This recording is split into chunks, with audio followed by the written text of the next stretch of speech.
সাহাবা হযরতে জাফর রাদিয়াল্লাহু তাআলা আনহু চলে যাচ্ছেন যুদ্ধের ময়দানে। পিছন থেকে বাচ্চারা কান্নাকাটি করছে। সাহাবা বললেন, বিবি, আমার বাচ্চাদেরকে রেখে যাচ্ছি, পিছনের দিকে ফিরে তাকানোর সময় নাই। আল্লাহ রাস্তায় যাচ্ছি, আমি যদি মারা যাই, আমার মরণের পরে আমার বাচ্চাগুলিকে আমার মতো সৈনিক বানিয়ে দিও। জোরে বলো সুবহানাল্লাহ। মুসলমানরা হলো আল্লাহর সৈনিক। এরা আল্লাহ ছাড়া কাউকে ভয় পায় না। মৃত্যুকে ভয় পায় মুনাফিক, মৃত্যুকে ভয় পায় কাপুরুষ। আজ বিশ্বে 200 কোটি মুসলমান থাকতে 24 লক্ষ ফিলিস্তিনি ধ্বংস হয়ে যাচ্ছে। আমাদের কোনো হুঁশ নাই, আমাদের কোনো খবর নাই। আমরা তো আনন্দে আছি। দুনিয়াটা কিন্তু আনন্দের জায়গা না। আফা হাসিবিতুম আন্নামা খালাকনাকুম আবাসাও ও আন্নাকুম ইলাইনা লা তুরজাউন। হে বান্দা, তুমি কি মনে করেছো তোমাকে এমনি এমনি সৃষ্টি করা হয়েছে, আমার কাছে ফিরে আসতে হবে না? হবে না, হবে না। জোরে বলুন। তাই 8টি জিনিসের ভালোবাসা। প্রথম হলো বাপের ভালোবাসা, দ্বিতীয় হলো সন্তানদের চাইতে বেশি ভালোবাসতে হবে কার? জোরে বলুন।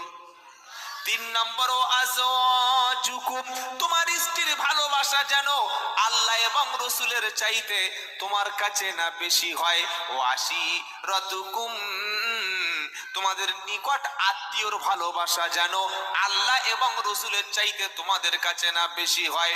ওয়াম ওয়ালুনিক তারাবতুমুহা, তুমি যে মাল অর্জন করছো, সম্পদ উপার্জন করছো, শুধু খালি মাল উপার্জন করে যাচ্ছ।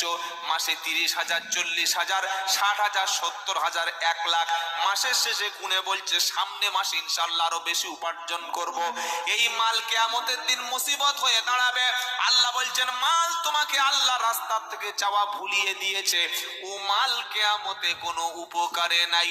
ওয়াইলুল লিকুল্লি হুমাযাতিল লুমাযা আল্লাযী জামা মালাও ওয়া আদ্দাদা ইয়াহসাবু আন্না মালাহু আখলাদা। এমনও মানুষ আছে তো দেখেছি, প্রচুর টাকার মালিক, দান তো করেই না আর খায় না, ভালো খায় না, কোনোদিন ভালো খেতে দেখিনি, ভালো পোশাক পরতে দেখিনি। একটা জুতো কিনেছিল সেই লকডাউনের আগে, সেই জুতোই চলছে। কি বুঝলেন? জুতো ছিঁড়ে গিয়ে ক্ষয়ে গেছে, লরির টায়ারের মতো সাদা, তাও চালাচ্ছে, ভালো জুতো পরে। পোশাকও কেনে না। একটা পাঞ্জাবি, এত পুরাতন পাঞ্জাবি, টেনে খিঁচে 2 ফুট উঠে গেছে, তাই পরে নামাজ পড়ছে, ভালো পোশাক কেনেন না। আর টুপি, ও সর্বনাশ, একটা টুপি 39 বছর। কি বুঝলেন? ভালো পোশাক পরুন, অপচয় করবেন না, কিন্তু ভালো পোশাক পরবেন না। কি গো, ভালো একটা টুপি কিনবেন না?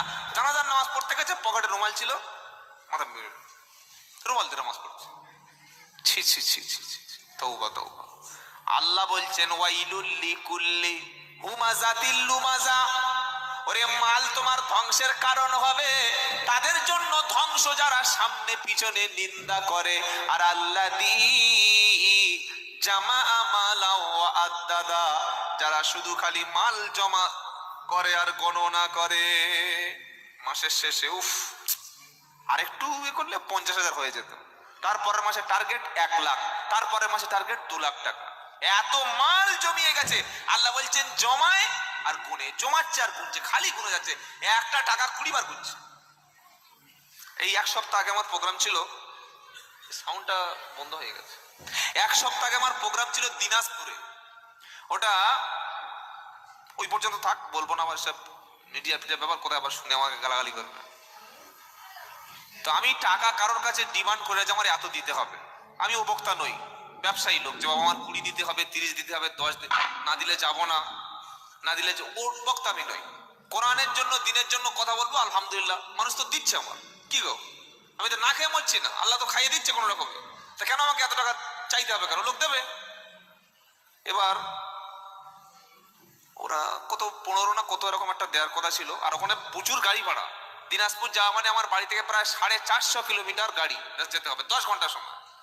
যাওয়া 450, আসা 450, 900 কিলোমিটার রাস্তা। আপনি ভাবতে পারছেন 20 ঘন্টা রাস্তা। তো ক্যাশিয়ার টাকাটা এনে আমার সামনে